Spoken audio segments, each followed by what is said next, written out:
E agora, você acompanha pela Rádio Rio de Janeiro o programa Estudo das Obras de André Luiz.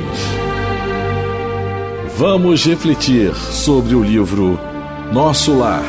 Produção e apresentação, Tereza Cristina e Marco Antônio.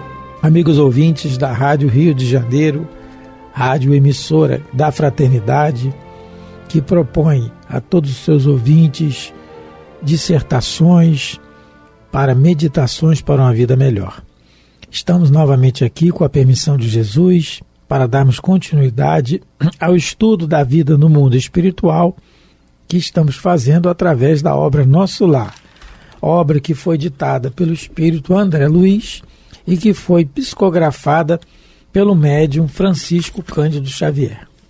Olá, caros ouvintes da Rádio Rio de Janeiro. Continuando o nosso estudo do capítulo 28, no último programa, nós vimos que o enfermeiro Tobias, ele ficou muito contente com a decisão de André Luiz de colaborar no trabalho, de continuar trabalhando nas câmaras de retificação. Ele começou primeiro observando as câmaras, o serviço das câmaras de retificação, e lembrando que essas câmaras, elas ficam no Ministério da Regeneração, que é o ministério mais ligado à crosta da Terra, às esferas, da crosta, e ele, logo que começou a observar, ele viu a necessidade de colaborar. E ele pega petrechos de limpeza e já vai começar a ajudar lá nas câmaras. Ele fica o dia inteiro fazendo essa tarefa e à noite surge uma necessidade especial. O grupo de espíritos que trabalham nos umbrais, existe um grupo chamado Samaritanos, eles mandam uma mensagem dizendo que eles estão resgatando um grande número de espíritos dementados e para que eles pudessem tomar providência para albergar esse grupo que chega. E o André Luiz, vendo que existe uma falta de mão de obra, vamos assim dizer, lá nas câmaras, ele se oferece para ajudar. E aí o Tobias, o coordenador, o enfermeiro coordenador, vamos dizer assim, fica muito sensibilizado com essa proposta de André Luiz. E o André Luiz vai se oferecer para ficar à noite. E aí a gente viu que eles começam já o trabalho, ele, Tobias e André Luiz começam a mover o material pesado para o pavilhão 7 e para a câmara 33, onde seriam abrigados esses espíritos dementados, não é? Então a gente vai começar a ler a partir do parágrafo 23. Não poderia explicar o que se passava comigo. Apesar da fadiga dos braços, experimentava júbilo inexcedível no coração. Então ele estava, apesar do cansaço, porque a gente já viu aqui que é ordem do governador que todos só podem trabalhar no máximo 12 horas, 8 horas de trabalho mais 4 de extra. Não pode trabalhar, quer dizer, não pode, não sei, em caso de necessidade. Todos precisam respeitar esse tempo de trabalho porque todos precisam repousar. Então ele, como apareceu essa oportunidade de ter que ter esse trabalho extra, ele se prontificou. Então, apesar do trabalho de ter trabalhado 12 horas e ter que trabalhar mais 12, mesmo assim, ele está feliz, porque ele está sendo útil. E isso acontece com a gente também. Se a gente trabalha no que gosta, a gente pode se cansar fisicamente, mas emocionalmente a gente está bem. não é? Se a gente também trabalha num ambiente onde todos são solícitos, fraternos, solidários, você pode trabalhar duro, mas você se sente bem. Agora, se você trabalha num ambiente de crítica, de perseguição, né, com sentimentos de inveja, de querer passar por cima, né, de todo mundo, aí o trabalho às vezes não é braçal, mas te deixa exaurido, te deixa sugado, como a gente diz. Às vezes a gente adentra determinados lugares ou está em conversação com determinadas pessoas, e aí a gente sente mal-estar, parece que as tuas energias foram todas embora, você se sente mal. Mas o André Luiz, lá em Nosso Lar, onde a gente viu que todos se esforçam para pensar no bem, para pensar com equilíbrio, fica mais fácil você desenvolver uma tarefa. Então, ele está cansado, mas ele está feliz, porque ele está fazendo o que gosta, né? Assim, no sentido de ser útil. Ele já aprendeu que isso é que é o mais importante. A gente podia também, Tereza, raciocinar que ele está gostando do que está fazendo, não é? Porque em muitas situações das encarnações, nós vamos ficar situados em trabalhos que talvez gostaríamos de fazer outro. Mas, como dizem os espíritos, floresça onde Deus lhe plantou. Florescer onde Deus nos planta é trazer esse júbilo interno dentro do coração, treinar, crescer isso dentro dos nossos corações, raciocinando que todo trabalho, todo serviço, toda ocupação útil é de Deus, é para Deus. Todo trabalho é para Ele. Então, se é para Ele, e se nós vamos um dia realmente amar a Deus e confiar nele, aí em qualquer setor que formos colocados, vamos ter júbilo no coração. O exemplo disso são os espíritos superiores que vêm à Terra nos dar exemplo de sacrificiais, de situações que estão inseridos em que tinham tudo para reclamar, tudo para se queixar e só demonstram resignação. Um grande exemplo que a gente tem nas obras sérias e psicografado pelo Chico é o livro Renúncia, em que a personagem Alcíone, a pessoa central do livro, as situações que ela está na encarnação, tinha tudo para reclamar, tudo para se queixar, às vezes até com razão, muitas vezes, aliás, quase todas as vezes, com razão, mas ela só transmite resignação e alegria. Então, mas a gente vai falar, mas é Alcíone. Mas ela não começou assim. Ela começou, o espírito, enquanto Alcíone naquela encarnação, em milhares de encarnações anteriores, ela começou como nós. Mas ela se voltou para Deus. E nessa questão também, Tereza, de experimentar júbilo inexcedível no coração, nessas horas extras que ele está fazendo, né? No trabalho, a gente pode fazer pode vir no exemplo também de Paulo de Tarso, juntamente com Barnabé, um de seus companheiros na divulgação das palavras de Jesus pelo mundo à época, né? E numa dessas partes que está inserida no livro Paulo Estevão, o Emmanuel coloca assim: pela primeira vez foram obrigados, Paulo e Barnabé, a pernoitar ao relento, no seio da natureza. Vencendo precipícios, encontraram uma gruta rochosa. E vai relatando. E mais na frente ele vai relatando e diz assim: a alimentação constituía-se de alguns pães trazidos e frutas silvestres, colhidas ali e acolá. Resolutos e bem-humorados enfrentavam e venciam todos os óbices. E mais adiante ele diz: como homens experimentavam todas as necessidades humanas, mas era profundamente comovedora a fidelidade como que se entregavam ao Cristo, confiando ao seu amor a realização dos santificados desejos de uma vida mais alta. Então, claro, nós estamos aqui fazendo um raciocínio do que o André Luiz está dizendo, do júbilo que ele experimenta com Paulo. Claro que há diferença, né? Muita. Mas é o júbilo no trabalho sacrificial.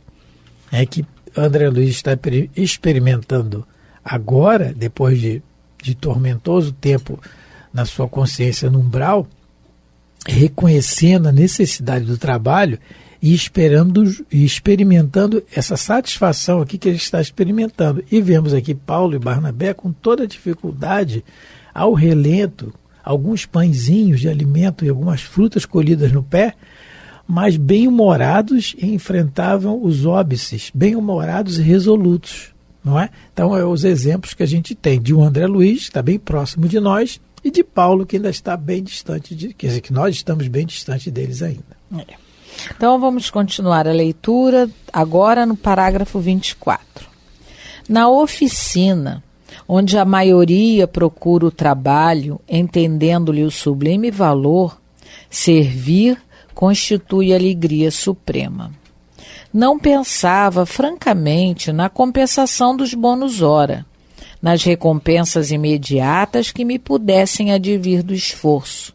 Contudo, minha satisfação era profunda, reconhecendo que poderia comparecer feliz e honrado perante minha mãe e os benfeitores que havia encontrado no Ministério do Auxílio. Então, ele está dizendo para a gente que uma das coisas que também o fez o sentir essa alegria interna é que ele poderia, de alguma maneira, retribuir a todo o carinho, a toda a intercessão da sua mãe, da dona Laura, do Lísias, do Clarencio, de todos aqueles que o ajudaram lá no nosso lar, que intercederam para que ele ficasse lá, porque se a gente lembrar, ele mesmo diz que só por ele talvez ele não merecesse estar na colônia.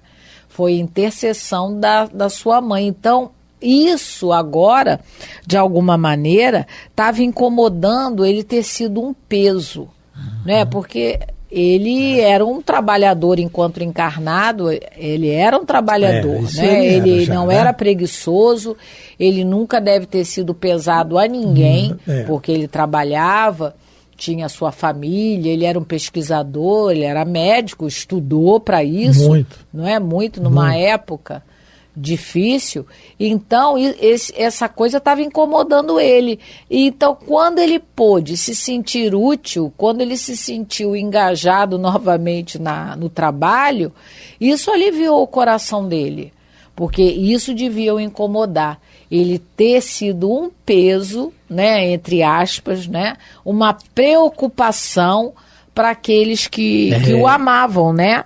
Então agora, ele mentalmente ele deve estar falando para a mãe, né? Pensando na mãe e dizendo, mãe, agora eu não sou peso para mais ninguém, eu sou um trabalhador. Ele começa o parágrafo assim, onde a maioria procura o trabalho, entendendo-lhe o sublime valor, servir constitui alegria suprema. Então, mais uma vez, vamos lá em Paulo, no livro Paulo Estevão, em que ele conversando com João Marcos. João Marcos era um jovem sobrinho de Barnabé, e vai ser depois um dos evangelistas, né?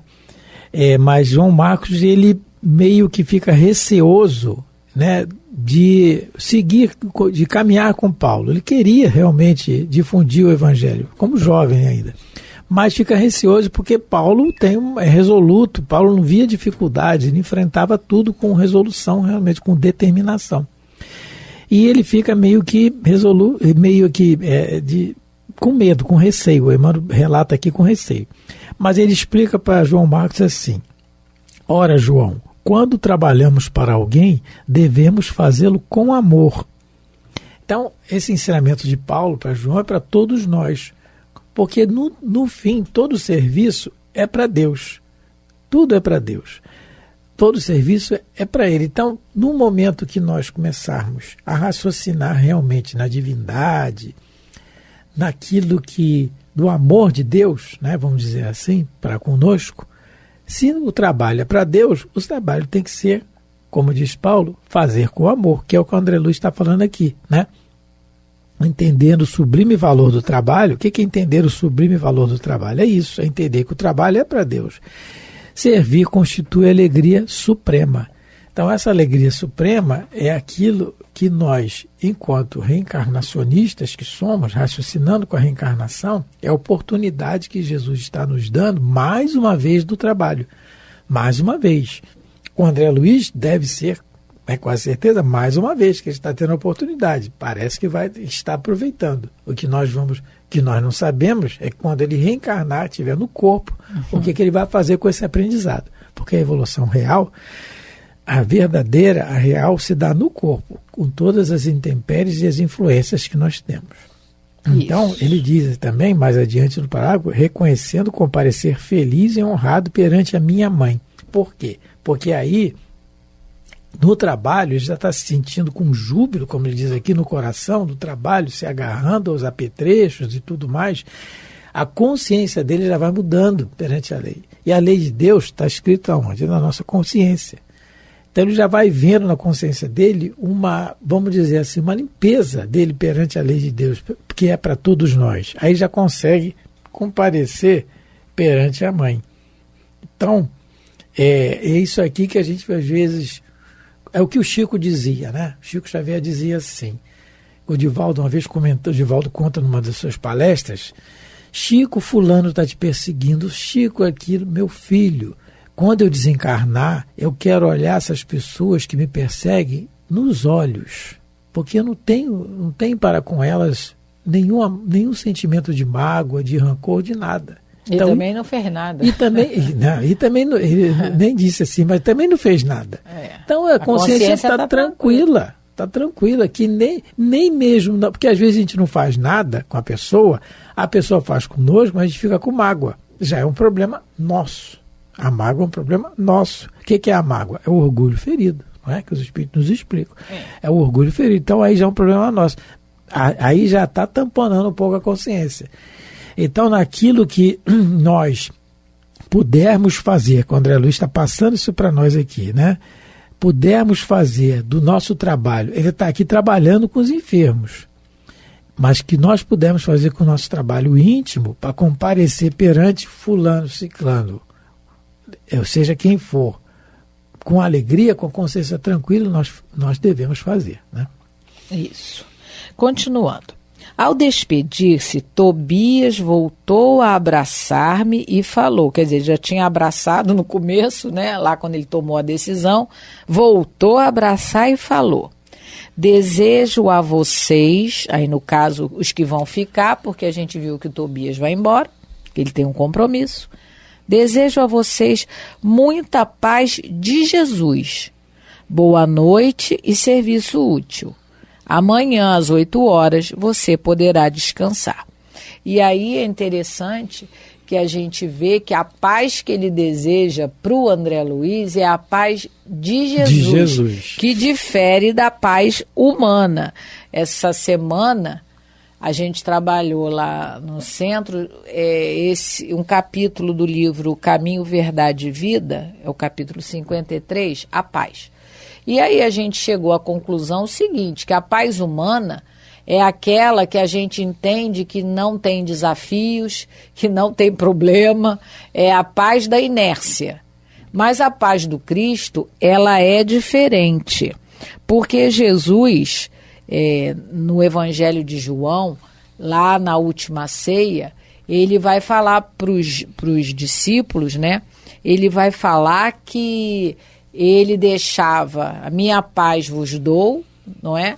Não como o mundo vou lá dar, porque já dizendo que é diferente. E a paz que Jesus nos oferece é a paz da consciência tranquila, é a paz do dever bem cumprido, é a paz da mansuetude. A paz que Jesus vem oferecer é a que ele exemplificou. Ele jamais reagiu, ele só agia. Diferente da gente, a gente reage, não é? Ele nos ensinou que para você ter paz e equilíbrio, você precisa agir e não reagir.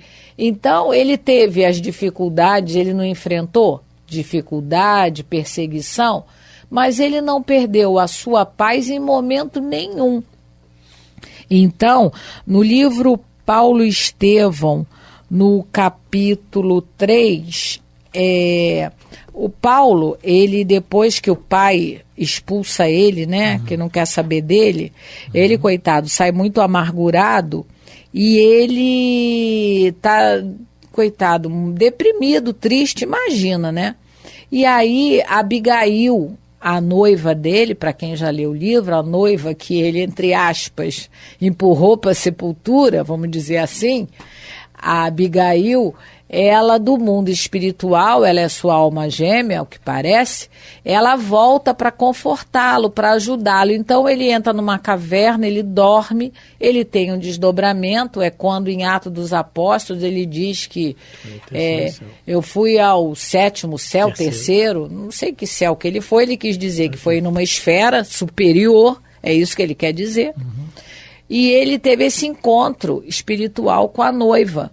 E ela diz assim para ele, e ela define para ele o que é a paz do Cristo, que é essa paz que Jesus, que o Tobias está desejando. Vou repetir, desejo a vocês muita paz de Jesus. E aí ela diz para ele assim, o Evangelho nos conhece... vou ler um pouquinho antes. Não te entregues ao desalento, Paulo.